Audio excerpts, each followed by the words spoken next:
Contexto social, económico y político. Social.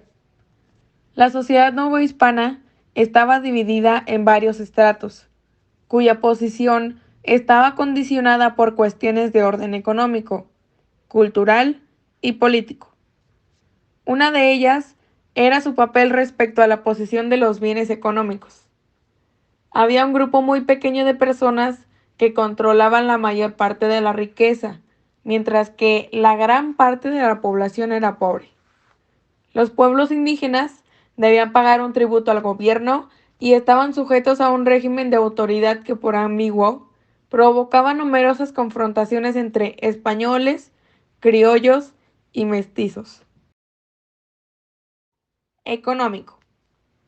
El pilar de la economía del Virreinato de Nueva España era la minería, particularmente la explotación de oro y plata. Durante el siglo XVIII, la producción minera vivió una de sus mejores épocas. Como resultado, la producción de oro y plata se triplicó en el periodo de 1740 a 1803. La bonanza era tan grande que la mina llamada La Valenciana, en el estado de Guanajuato, llegó a ser considerada la operación minera de plata más importante del mundo. Al final del siglo XVIII, Nueva España producía más de 2 millones de marcos de plata, y sus principales regiones mineras eran Guanajuato, Zacatecas y el norte de la Intendencia de México. La importancia de la minería para la economía novohispana era tal que Carlos III reconoció al Cuerpo de Minería de Nueva España en 1766. Un poco más tarde, permitió el establecimiento del Real Tribunal de Minería, así como también del Colegio de Minería. Político. La organización política dividía el virreinato en reinos y capitanías generales. Estas subdivisiones territoriales tenían un gobernador y capital general, que en la Nueva España era el propio virrey, quien añadía ese título a sus otras dignidades. En Guatemala, Santo Domingo y la Nueva Galicia, estos funcionarios eran llamados presidentes gobernadores, dado que encabezaban reales audiencias. Por esta razón, estas audiencias eran consideradas como pretoriales.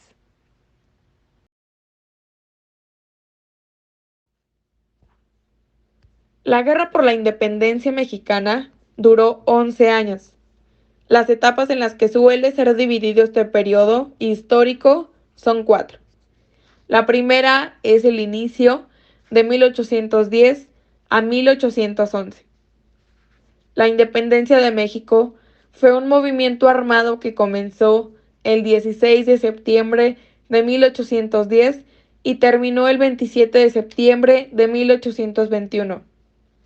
Antes de la independencia, el actual territorio de México era llamado Nueva España y fue una colonia española durante 300 años.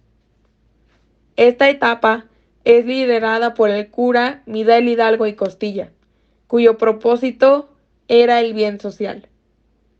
Buscaba establecer un congreso con representación de las ciudades más importantes, dictar leyes benéficas de acuerdo con las circunstancias de cada pueblo, abolir la esclavitud y el pago del tributo, la reducción de los impuestos a todos los habitantes, suprimir los estancos, principalmente el del tabaco y la pólvora.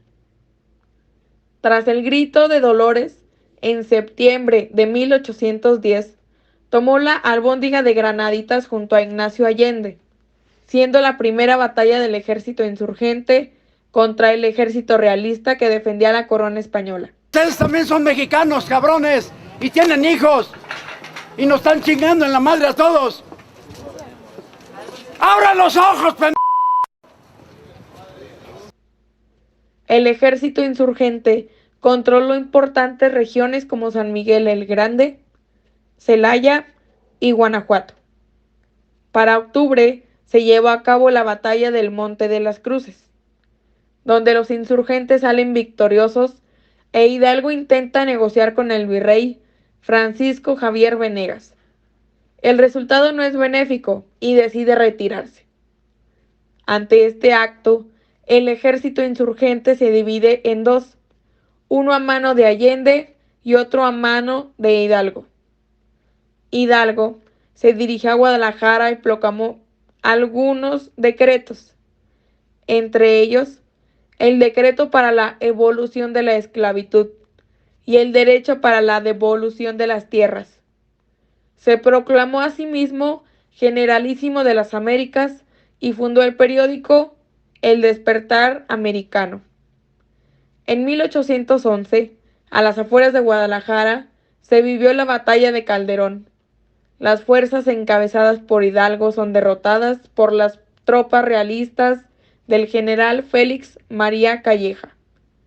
Hidalgo junto a Allende y Aldama son arrestados y fusilados. Segunda etapa, organización y definición de 1811 a 1815. La segunda etapa se caracteriza por las extensas luchas en el sur del país al mando de José María Morelos, que antes había sido el cura de Caracuaro, pero al ser entrevistado tiempo antes con Hidalgo, este le dijo que se encargará de organizar al pueblo del sur. Esta etapa se caracteriza por la organización y definición de este movimiento. Se le unieron los hermanos Juan, José y Hermenegildo, que contaban con mucha popularidad, tierra y conocimiento.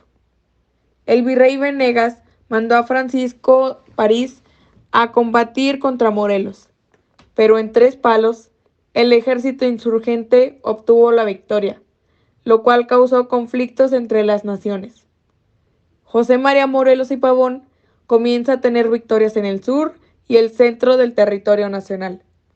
Durante esta etapa se definieron con claridad los propósitos del movimiento de independencia. El documento que mejor refleja el ideario social y político de Morelos es el conocido con el título de Sentimientos de la Nación, donde por primera vez se planteó la independencia de México del dominio español. En este tiempo se ganaron muchas provincias del territorio nacional y la lucha cobró forma. Uno de los episodios más importantes durante la Guerra de Morelos, lo cual fue el sitio de Cuautla, el 23 de enero de 1812. Morelos derrotó a Tenancingo y después se retiró a Cuautla de Amilpas, en el estado de Morelos, para esperar a Callejas.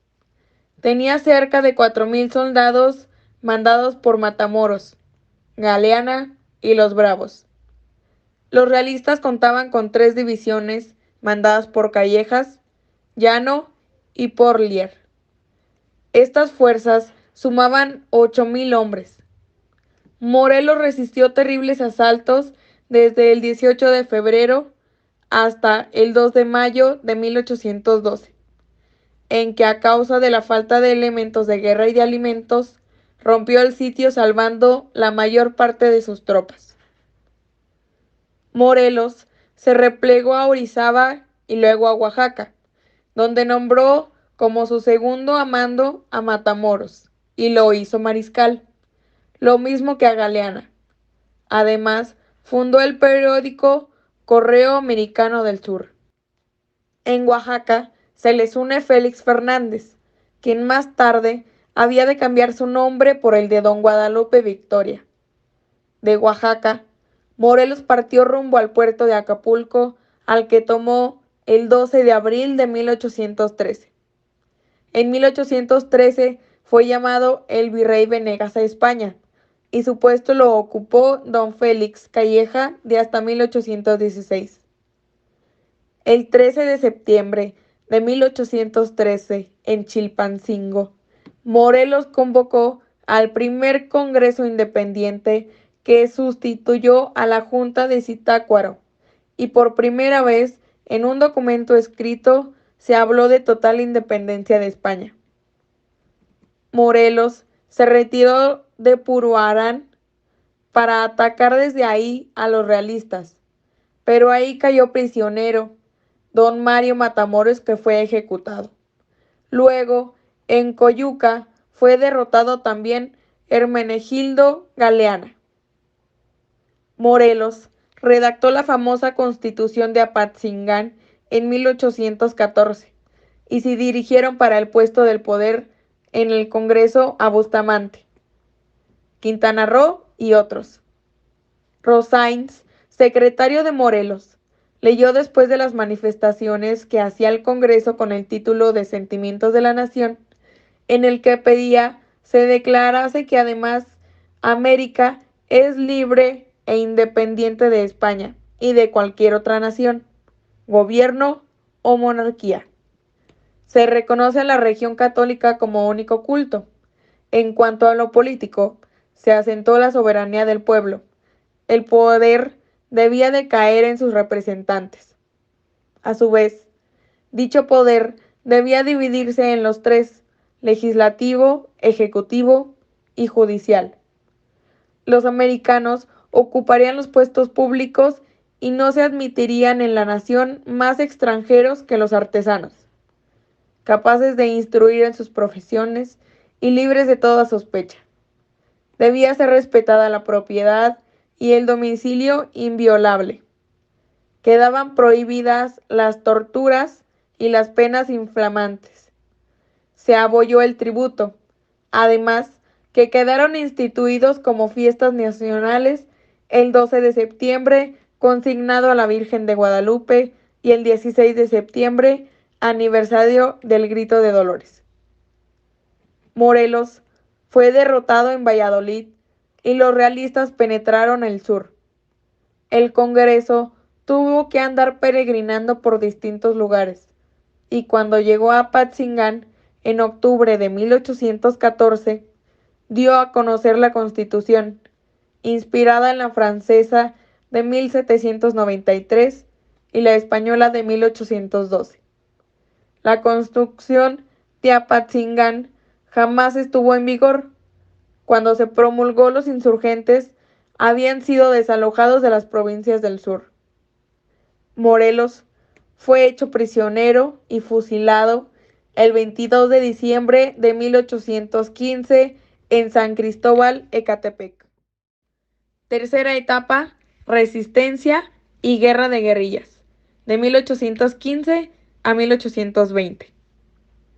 Tras la muerte de Morelos, se inicia una época de decadencia de la lucha, ya que carecía de la unión de los principales líderes, quienes no tenían suficientes conocimientos militares. Entre los más destacados está el Amo Torres y a Pedro Moreno, que tuvieron su punto de partida en Guanajuato. En Veracruz se distinguió don Nicolás Bravo, Vicente Guerrero en el don Guadalupe Victoria y el español Javier Mina.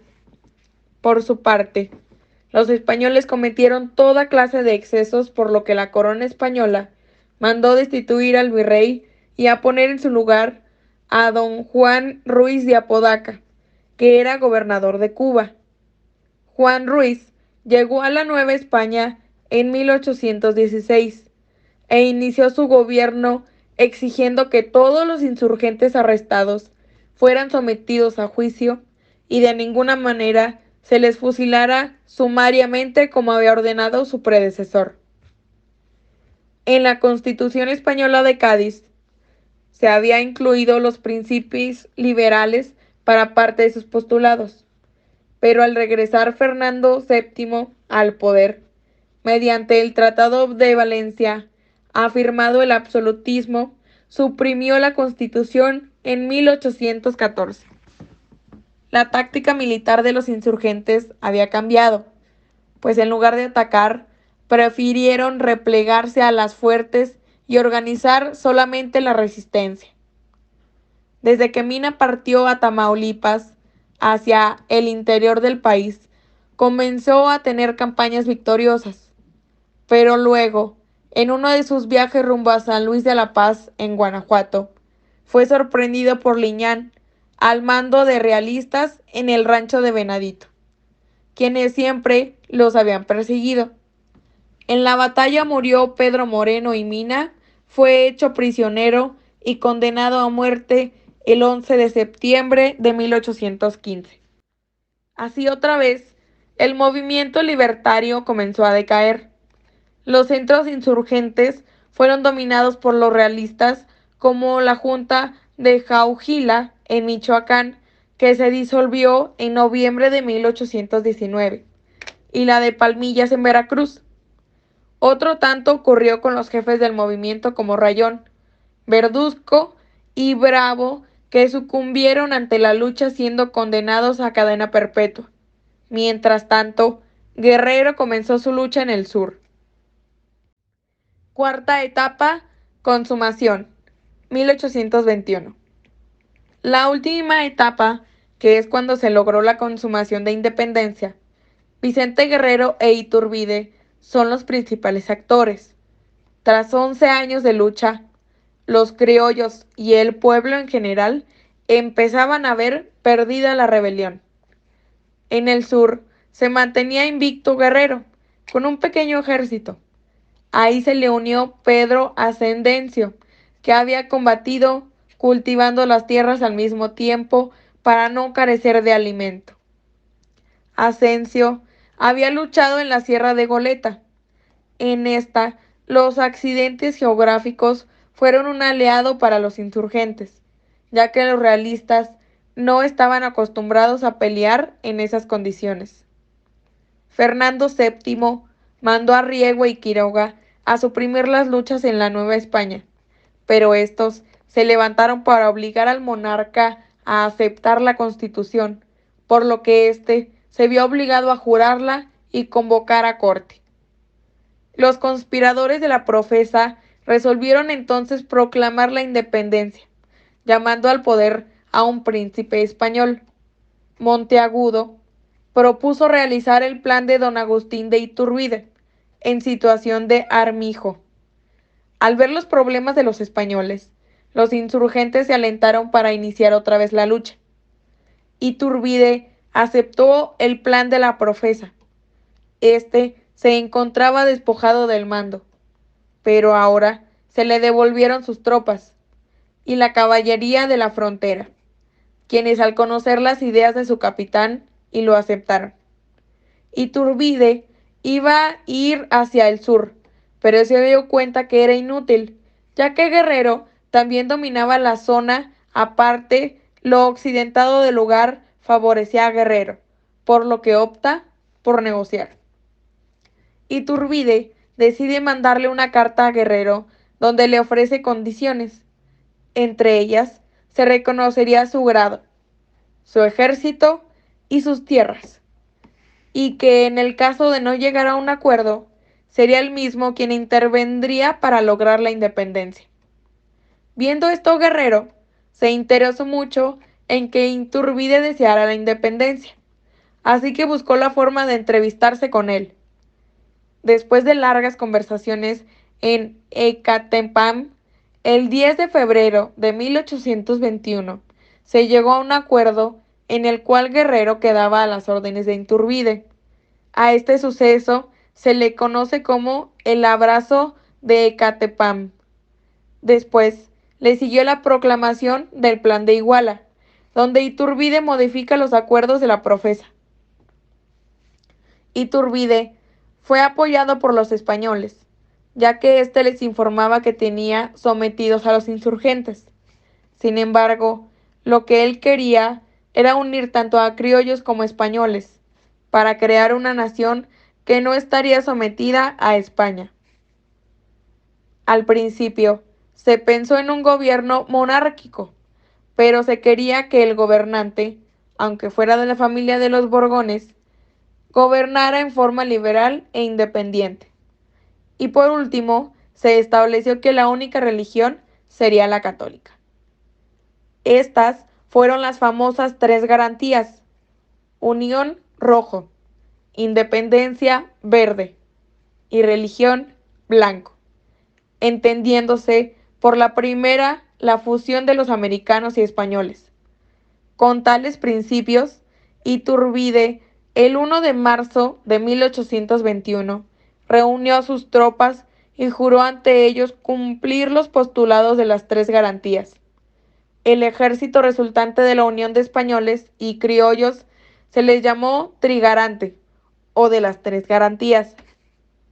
En Acapulco, Iturbide sufrió algunas bajas por el ejército de Armijo, que se encontraba en el sur.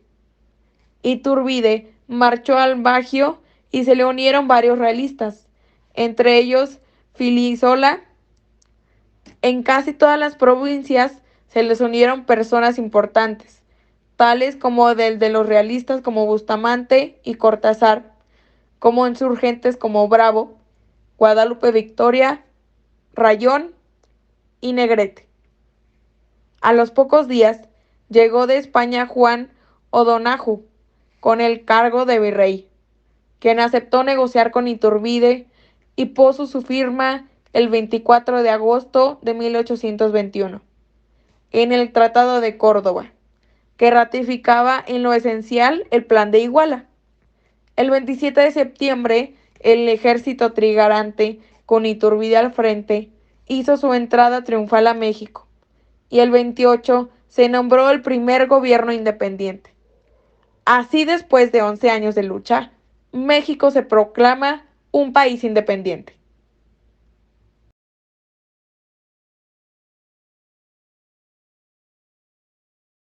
Miguel Gregorio Antonio Ignacio Hidalgo y Costilla Gallaga Mandarte Villaseñor, que vivió de 1753 a 1811, conocido como Miguel Hidalgo o el cura Hidalgo, fue un sacerdote académico y militar novohispano, considerado el padre de la patria. Dirigió militar y políticamente la primera parte del movimiento independentista, pero tras una serie de derrotas fue capturado el 21 de marzo de 1811. Después de casi 6 meses de iniciada la revuelta y llevado prisionero a la ciudad de Chihuahua, fue juzgado y fusilado el 30 de julio del mismo año en Chihuahua.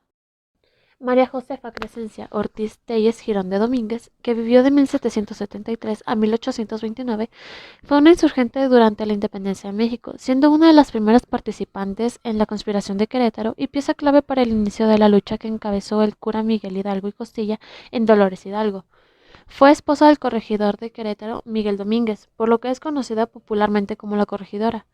La corregidora advirtió al cura del pueblo de Dolores, en Guanajuato, que la conspiración había sido descubierta, razón por lo cual el párroco convocó al pueblo a levantarse en armas durante la misa patronal del pueblo, en la madrugada del 16 de septiembre de 1810. Falleció en la Ciudad de México el 2 de marzo de 1829, víctima de una pleuresia. José María Morelos y Pavón, que vivió de 1765 a 1815, fue un sacerdote militar y político novohispano que destacó como el jefe insurgente de la segunda etapa de organización en la Guerra de Independencia de México. Fue comisionado por Miguel Hidalgo como jefe insurgente en el sur de México. Su principal encomienda fue ocupar el puerto de Acapulco, considerado estratégico para la comunicación de la Nueva España. Tras varias derrotas fue capturado el 5 de noviembre de 1815 en Temalaca, juzgado por la Inquisición y finalmente fusilado en San Cristóbal, Ecatepec, el 22 de diciembre de 1815. José María Ano Ignacio de Santa Elena Jiménez Maldonado Zapata, que vivió de 1781 a 1811, fue militar e ingeniero mexicano. Fue uno de los principales generales insurgentes durante la fase de inicio de la independencia de México. Por órdenes de Hidalgo, Mariano Jiménez viajó a la Ciudad de México en misión pacífica para solicitar al virrey la entrega de la capital al movimiento independentista, pero lo único que tuvo en respuesta fue la amenaza de repelerlo violentamente si no se retiraba.